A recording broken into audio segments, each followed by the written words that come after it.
일단 취득세라든지 이 세금 문제를 먼저 한번 살펴보겠습니다. 자, 이 현행을 보시면요. 지금 단기는 폐지가 됐죠. 장기만 있고 아파트도 폐지가 됐습니다. 아파트랑 단기가 폐지됐고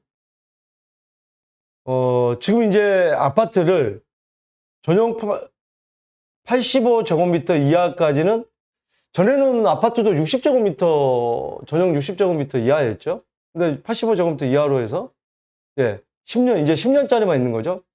그러니까 단기는 그대로 폐지가 됐고, 아파트를 부활시키면서 10년짜리만 주택임대사업자를, 있는 건데,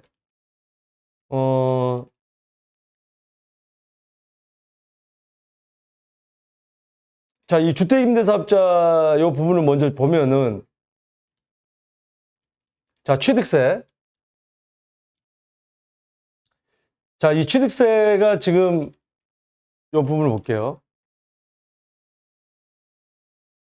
주택임대사업자를 먼저 보겠습니다. 요 부분.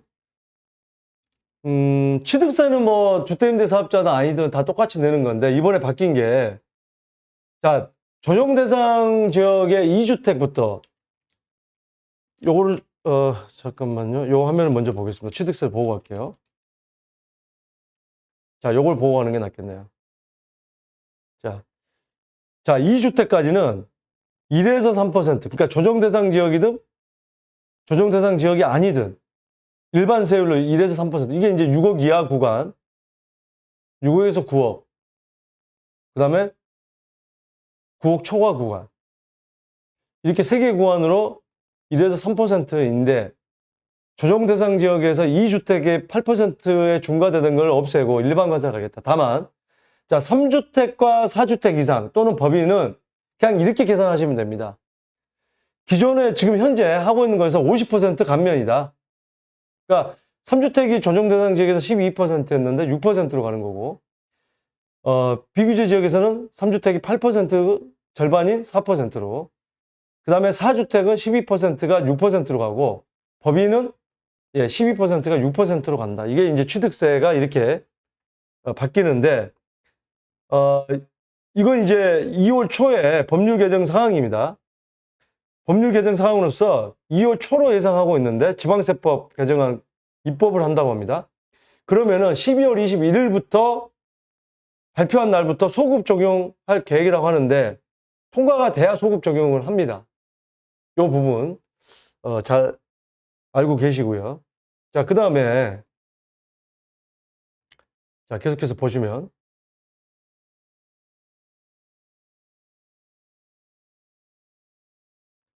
자, 취득세는 이렇게 되는데, 자, 그러면은 이제 종부세를 한번 보겠습니다. 자, 주택임대사업자, 임대사업자를 부활하면 지금은 조정대상 지역 내에서 합산배제 불가했죠. 이게 2018년 9월 13일 이전에 취득한 것만 됐었는데, 그 이후에 취득한 거는 합산배제 불가했는데, 지금은 주택수에서 합산배제를 시키겠다고 합니다. 네. 그러니까 신규 취득에 대한 취득세 감면이 또 있죠. 취득세 감면. 취득세 감면을 해주고, 주택임대사업자를 해서 신규 취득한 거에 대해서는 이게 이제 한 50에서 100%까지 되는데, 거기에다가 종부세를 합산 배제를 해주겠다고 합니다. 다만 수도권은 6억 원 이하여야 되고, 등록 시점에 비수도권은 3억 원 이하여야 됩니다.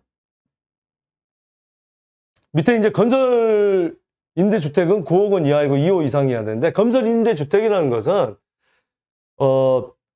내가 이 건축물을 지을 때 보존 등기를 하죠. 다 짓고 나서 보존 등기 하기 전에 이 주택임대사업자, 이 건설 임대주택을 신청을 해야 됩니다. 그 요건을 갖춰야 되는 거고, 우리가 매입임대주택이라는 걸 하나씩 사들이는 거죠. 땅을 사서 전체를 짓는 게 아니고 하나씩 사들이는 거죠.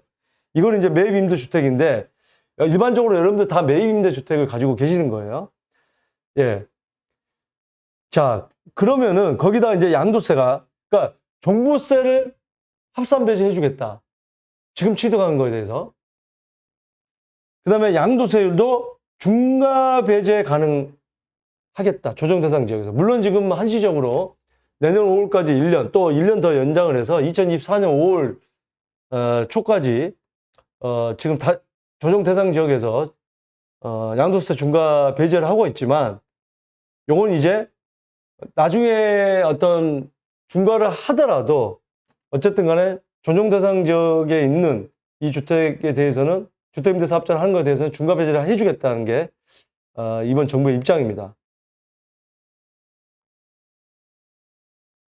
근데 이제 장기보유 특별공제를 예전에 이게 이제 70%까지 해줬는데, 이거는 건설형이기 때문에 매입형은 해당되지 않고 기본적으로 15년에 30%는 됩니다.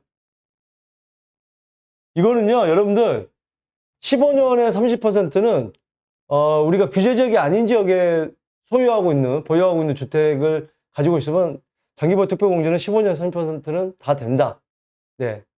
조정 대상 지역의 다주택자일 때만 중과가 되기 때문에 장기보유 특별공제를 되지 않는 거지, 그 외의 지역에서 상가가 됐든 토지가 됐든 비규제 지역의 모든 주택은 장기보유 특별공제가 됩니다. 자, 여기다 추가된 게 뭐냐면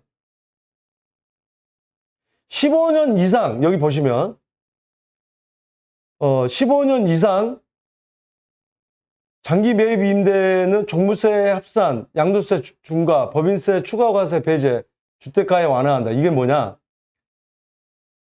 15년 이상 15년짜리를 묶어두면 수도권은 6억 원이 아니라 9억 원 이하, 비수도권은 3억 원이 아니라 6억 원 이하까지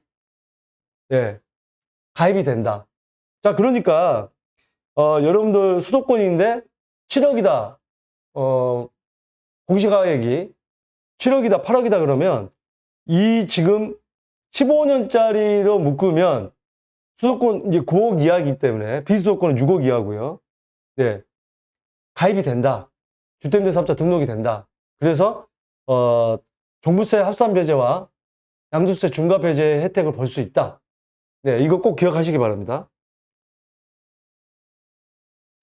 다세대 다가구 임대사업자는 불만 폭증하고 있다. 그러니까 이게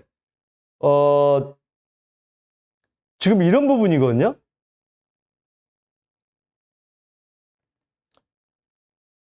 지금 전세 사기 당하고 지금 보증보험에 가입 안 된 것들은 어떤 그 보증금을 돌려받을 수 없는 게, 그게 지금 그 다세대 주택 같은 경우는 우리가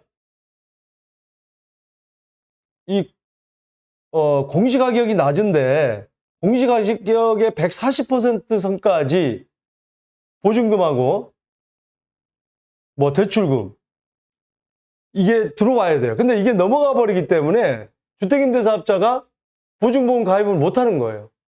네. 그렇기 때문에 지금 같은 전세 사기 사건이 나왔을 때 이 어떤 보증보험에서 보증금을 환급받을 수가 없는 거죠. 이런 부분 때문에 조금 더 지금은 이제 많은 이렇게 뉴스화되고 있기 때문에 다세대나 다가구 가지고 계신 분 중에 보증보험 가입이 안 되신 분들, 그러면 안 그러면 보증금을, 전세 보증금을 굉장히 낮게 받아야 되거든요. 그래서 이걸 좀 현실화 시켜라. 예, 하는 게 문제입니다. 아마 국토교통부 장관 원희룡 장관이나 이 국토부나 이 관계자들, 정부 관계자들이 보면 이 부분도 조금 더 현실성 있는 그런 부분에서 조금 더 접근을 하셔가지고 다세대 주택이나 다가구 주택 또는 오피스텔 이런 임대사업자에게 거기에 걸맞는 좀 혜택을 줘야 되지 않을까 하는 생각이 듭니다.